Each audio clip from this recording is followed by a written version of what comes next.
Coucou les loulous! Coucou les amis, coucou les loulous. Voilà, j'ai commencé un petit tirage tout à l'heure. À la base, je pensais pas le filmer, puis je me suis dit c'est peut-être un peu dommage de pas vous le filmer, donc parce que je le trouvais super intéressant.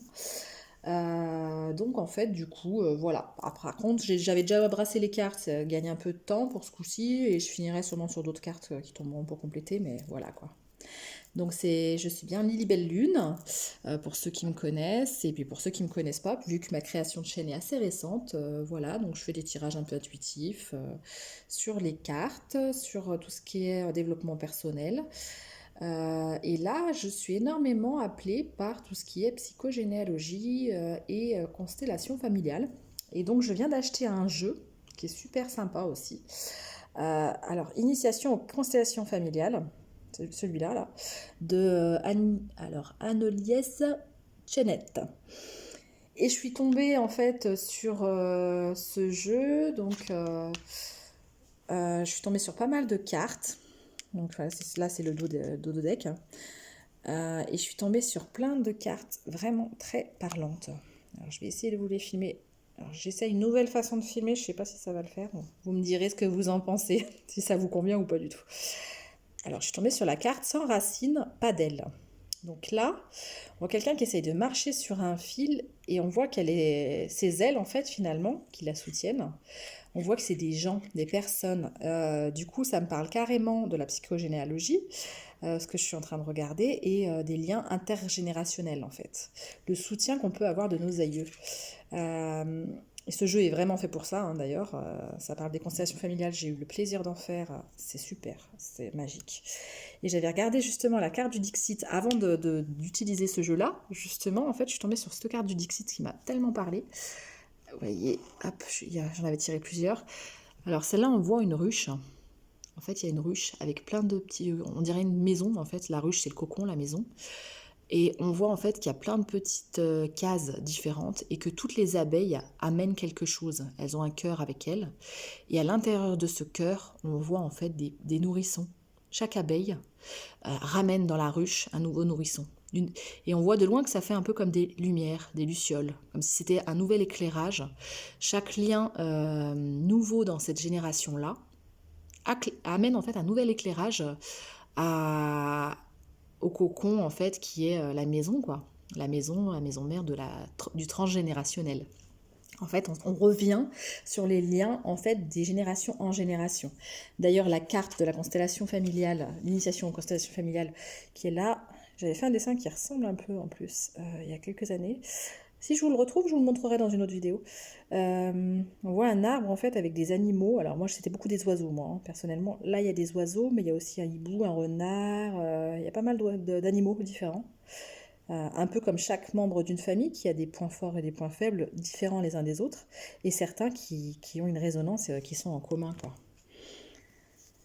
Donc, c'est vrai que le jeu du Dixit aussi, c'est super pour parler justement au niveau de ses intuitions. Je suis tombée sur plusieurs cartes, alors ça m'a fait rire parce que... Alors, les cartes sur lesquelles je suis tombée, donc il y a cette carte-là, on voit... Non, ça bouge trop, non, c'est pas agréable. Attendez.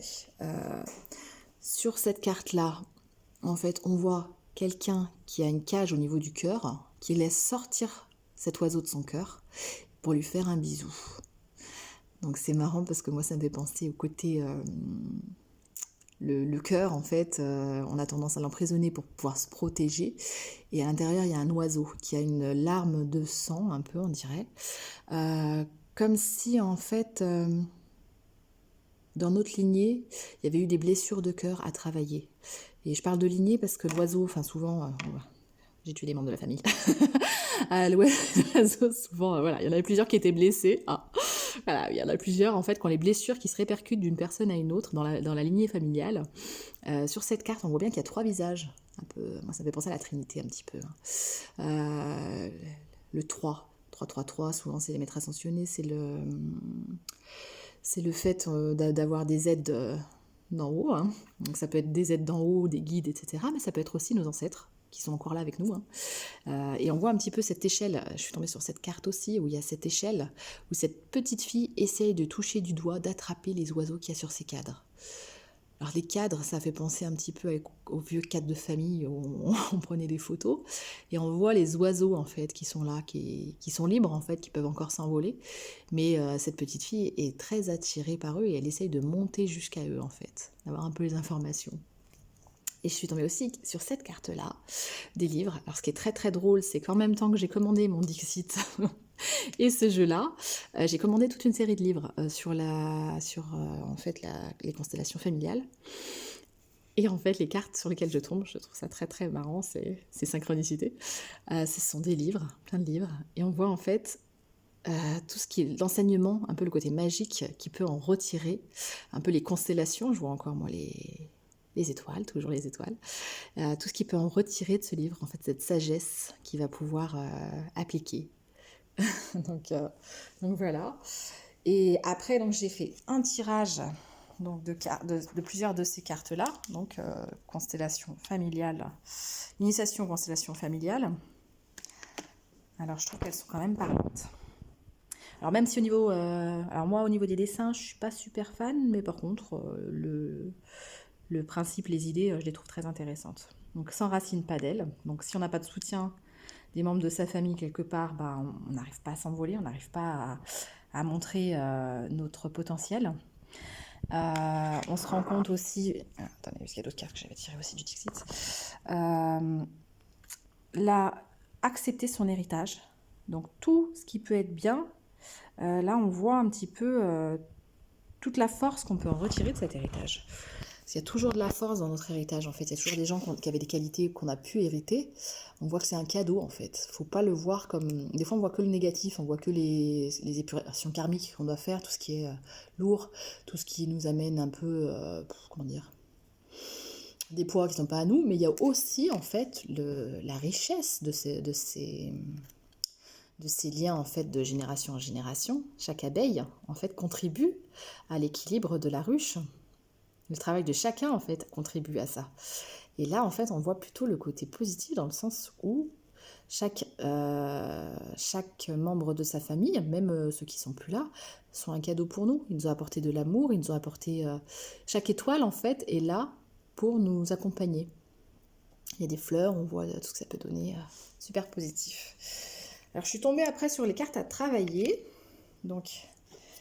Alors en ce moment, c'est vrai qu'on parle beaucoup de libération comment dire, des poids qu'on a pu avoir. Ici, il y a la dépendance, codépendance. Donc il faut travailler sur ces liens-là. En fait, il ne faut pas que ce soit... Enfin, les liens qui sont plutôt dans le réel, dans le physique. Là, j'allais parler plutôt de nos liens à notre famille, nos enfants, notre conjoint. Et c'est vrai que je suis tombée sur la carte parentalité. Donc je voyais ça. Il peut y avoir peut-être une codépendance affective avec nos enfants. Ou il y a la relation de couple aussi. J'étais tombée sur la relation de couple. Donc peut-être à travailler des liens un petit peu de dépendance affective, peut-être un petit peu à travailler ou à épurer. Voilà. Après j'étais tombée sur la carte du rejet. Donc pour ceux qui connaissent l'EFT, ça bouge vachement, comme ça c'est pas super. Le rejet. Une carte du rejet quand on se sent éjecté en fait par rapport à un membre de la famille. Il va falloir travailler ça. Et j'accepte ton départ. Là, ça nous parle peut-être plus du départ d'un membre de la famille auquel on a eu du mal à... Par exemple, enfin je le ressens comme ça, mais par exemple ça peut être un défunt qui est parti, un membre de la famille qui nous a quittés un peu précipitamment ou autre, donc une sorte de deuil à faire. Mais ça peut être aussi, ça fait penser à la vidéo de ma copine Kedra, Lumière Intuitive aussi, qui parlait par exemple de laisser partir un enfant qui est grand, qui maintenant est indépendant. Ça peut être laisser partir aussi un compagnon qui ne nous convient plus. Ça peut être laisser partir des liens en fait qui nous ont apporté à un moment mais qui ne nous apportent plus. Et là, comme je vois des poissons et des vagues, ça me fait penser côté émotionnel, les vagues des émotions. Laisser peut-être partir aussi les émotions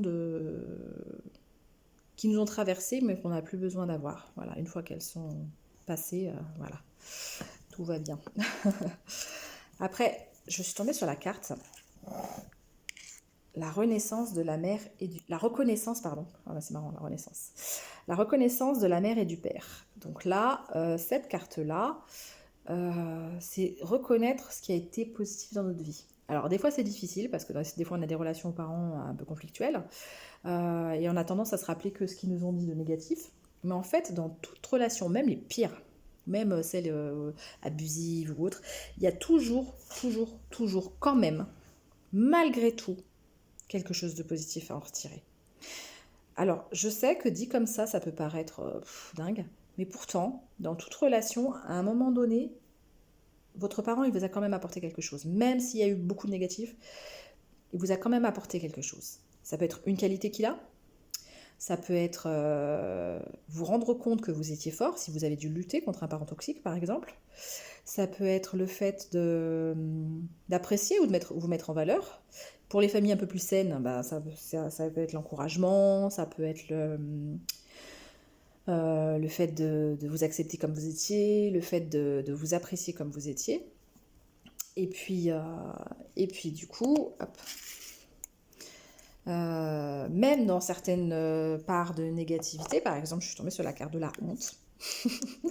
Alors bon, ça m'a parlé quand même, parce que des fois, certains membres de votre famille, peut-être vos parents, des fois, peuvent, comment dire, faire ressortir des côtés honteux de vous, en fait, enfin, vous, comment dire. Par exemple, un parent qui dit ah mais regarde cette gamine par exemple ou ce gamin il sait pas mettre ses chaussettes à l'endroit, enfin je dis n'importe quoi, mais ou son pantalon correctement, il est pas très doué, ou ça peut être ça comme d'autres critiques. Peut-être qu'il l'ait fait lui dans une idée en fait de vous aider, de vous encourager, etc. Mais ça vous a procuré un sentiment d'humiliation. La blessure il y a une blessure de rejet, il peut y avoir la blessure d'humiliation aussi à travailler en EFT, par exemple, où vous aviez envie de vous cacher parce qu'on vous êtes peut-être croire que vous n'étiez pas quelqu'un d'assez bien. Sur le tableau en fait de votre famille, peut-être que vous aviez l'air un petit peu en décalage. Voilà, je le vois un peu comme ça. Et pourtant, malgré qu'il y ait eu la honte, etc., et qu'il y ait eu ce questionnement ou à ce point d'interrogation, genre, mais qu'est-ce que c'est que cette gosse, quoi ou ce gosse. Bon, là, on dirait une fille plutôt, sur cette carte. Mais bon, bref, ça peut être pris d'un côté comme de l'autre. Peut-être que ça vous a permis, vous-même, de redéfinir les choses. Vous voyez, on voit qu'elle a créé, en fait, elle a un ciseau, hop, hop, hop, elle avait le chapeau de la honte, finalement, elle a créé un chapeau sur la tête, mais une super jolie jupe. On voit qu'en fait, elle s'est habillée de cette honte qu'on lui a mis sur le dos, quelque part, pour pouvoir créer quelque chose de créatif et d'original. Et maintenant, peut-être que, finalement, ce qu'on a dit d'elle qui était une honte, en fait, elle dit, ouais, je suis en décalage. Mais en fait, je l'assume. Moi, ça me va très bien d'être en décalage. Peut-être que, ouais, je suis pas comme les autres. Et tant mieux. Parce que je suis moi-même. Les autres sont déjà pris, de toute manière, comme on dit. Donc, voilà. Donc, en fait, là, le défaut qui lui a été porté dessus, cette honte, peut-être, d'être différente, d'être pas comme... Enfin, on voit l'oiseau en questionnement, ça me fait vraiment penser que, genre, mais c'est quoi cet oiseau, justement? C'est quoi quel est cet individu qui réagit pas comme nous? Qu'est-ce que c'est que cette chose? Donc, et en fait, on voit que, oui, on peut être différent de sa lignée familiale. Et c'est pas forcément un comble. C'est peut-être qu'on était là aussi pour que eux se posent des questions, pour qu'ils se remettent en question, et peut-être qu'ils voient les choses différemment. Peut-être que c'est la seule personne dans cette famille qui peut mettre un point de vue différent sur les choses.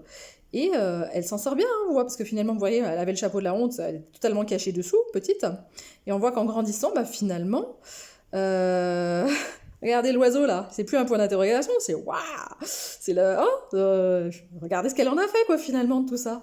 Hein, elle était peut-être très originale dès petite et qu'on la comprenait pas, mais finalement cette personne-là, en grandissant, elle a créé avec ses propres ciseaux, avec son originalité, sa créativité, elle a créé quelque chose de sympa. Là, elle s'est créée une tenue totalement originale, sympa, voilà. Et là, finalement, ils se disent ouais, finalement, ok quoi. On l'accepte. En fait, à partir du moment où la personne, elle s'accepte comme elle est, les membres de sa famille vont l'accepter aussi comme elle est, tout simplement. Et puis, du coup, de tout ça, de toutes ces difficultés-là, tout ce qui a été peut-être compliqué dans l'enfance, elle peut en créer sa carte d'avancement, parce que là, il y a des cartes d'avancement, en fait, qui sont... Le dos, il est comme ça dans les cartes d'avancement, en fait, dans ce jeu, avec des plumes, ce que j'adore, parce que je trouve que c'est toujours les messages un peu... Les plumes, pour moi, c'est un peu le message des guides, un peu le message de nos ancêtres, justement. Et là, on voit qu'on nous dit la solution, c'est le pardon. Donc en fait, finalement, elle gérait encore ce petit chapeau. Et elle s'envole, quoi. le pardon. Elle se pardonne elle-même, cette personne, d'avoir écouté les côtés négatifs, et en même temps, elle pardonne les autres de ce qu'ils ont dit, parce que finalement, ils savaient pas trop de quoi ils parlaient, quoi. C'est juste qu'ils comprenaient pas comment... Ils la comprenaient pas, c'est tout, en fait. Hein. C'était pas méchamment, c'était qu'ils comprenaient pas cette personne. Voilà. Et donc, moi, je suis tombée aussi sur la carte. Alors, c'est marrant que la famille, il y a toute une partie de la famille qui est tombée. Bah, voilà. Le père aussi, il n'y a plus que l'enfant. Bah, vous voyez, il n'y a plus que l'enfant. Alors c'est marrant, voilà. Il n'y a plus que l'enfant qui, au milieu de tout ça, s'en sort peut-être finalement mieux. On voit que tous les membres de cette famille sont importants. Alors j'étais tombée sur la carte rouage, je la trouve super belle en plus. Alors les rouages, hop. Je ne sais pas si vous la voyez, on voit des gens contents, des gens mécontents. Si on la regarde de ce côté-là, on voit surtout la mère qui veille sur l'enfant, qui se sent serein, qui se sent bien, et qui sont proches du soleil. Donc je dirais le côté un peu positif les qualités de la famille, les choses qu'on vous a mis en avant qui étaient chouettes. Mais on voit qu'il y a aussi, de l'autre côté, hop, on voit quelqu'un qui tire la tronche, qui n'est pas très très content. Hein. On voit qu'il le regarde de travers, genre, il n'a pas l'air très content de ce lien-là entre la mère et l'enfant. On voit une personne un peu aigrie qui se dit oulala, qu'est-ce qu'il va m'emmener comme problème, celui-là qui est complètement blasé de la vie à dire oh, qu'est-ce que c'est que cet enfant qui est sorti quelque part. Là on voit une relation un peu plus gaie, on voit quelqu'un de beaucoup plus content, beaucoup plus joyeux, et là encore quelqu'un d'autre. En fait je pense que chaque membre de la famille, c'est comme si chacun apportait quelque chose au cercle familial qui est le rouage en mouvement, et que chacun avait son utilité. Donc voilà, il y avait chacun une utilité et tout était important. Bon, je vous fais la suite. Alors, j'ai les autres cartes qui étaient tombées aussi, mais là, il faut que j'aille chercher ma fille. Donc, je vous fais en deuxième partie, vous aurez la deuxième partie de la vidéo. Donc ça, c'était la première et je vous attends tout de suite pour la deuxième partie de la vidéo. À tout à l'heure les loulous.